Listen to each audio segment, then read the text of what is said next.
That's all it is. Just that pressure of money. And unfortunately, we see that in corporate life all around Australia, don't we? We see it in New South Wales, just at the moment, with the disgraceful things that have been happening in coal mining here, with the Ovid inquiry and all this sort of thing. Money can be a very powerful force in our environment, in our society, if it's used in the right way. But often it's used in the opposite way. So if we landed up there at that site, which I've done, you would find right now the land being ripped to pieces, despite the fact that there is no federal government approval for this project. The money to build it hasn't been raised. $40 to $50 billion has to be raised. The shareholders in this project have yet to sign off on it. And even despite the fact that there is no federal government approval, that none of these things have happened, that land is being ripped to bits as we stand here in the middle of Martin Place. How disgraceful is that? What shame on the company Woodside who is doing this. And as I say, I'm a business person. I don't like to see my colleagues in the business world do shameful things, because it reflects on everything that happens in corporate life. And this is a shameful thing.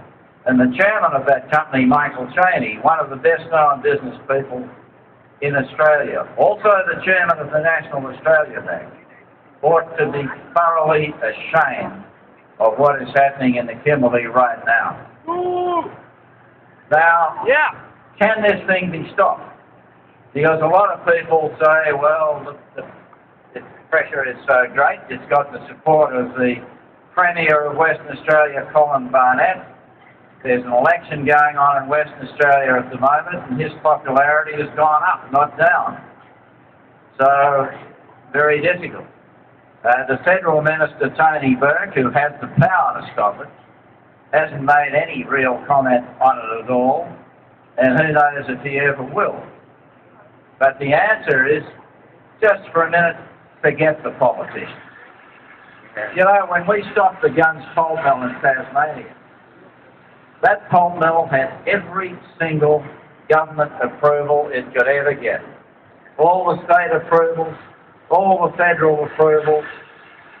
There isn't any pulp mill there, and there isn't ever going to be there.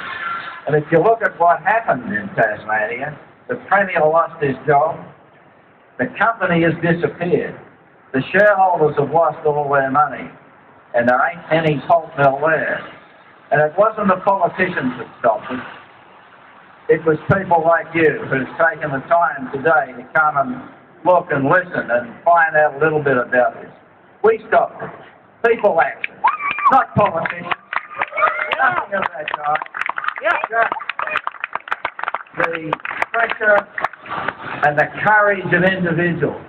And I don't mean just people like me who stand up now and again and make speeches. I mean the people who climbed the trees and sat there for months at a time. And if you go to James Price Point in the Kimberley, you'll find a group of people who've been camping out there for months and months and months. People who've come from all around Australia. They've got no running water.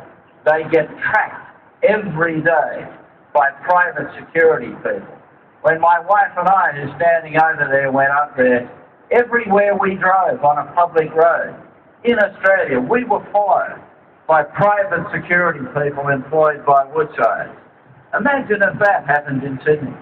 Imagine if you were driving down Sydney, going about your business as a citizen, and you were followed everywhere you went, which is what happened to us. These people wouldn't identify themselves. They photograph the number plate of every vehicle that goes down that road.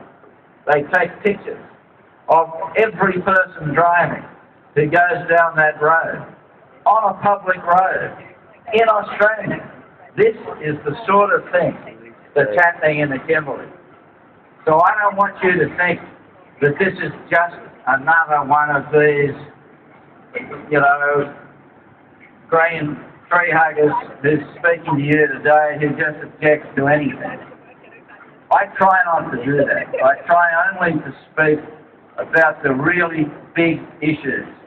The Kimberley is one of the last 5 remaining true wilderness areas in the world. It is the only remaining pristine savanna region left on this planet, the only one left. The topography that covered most of the world previously. There's only one region left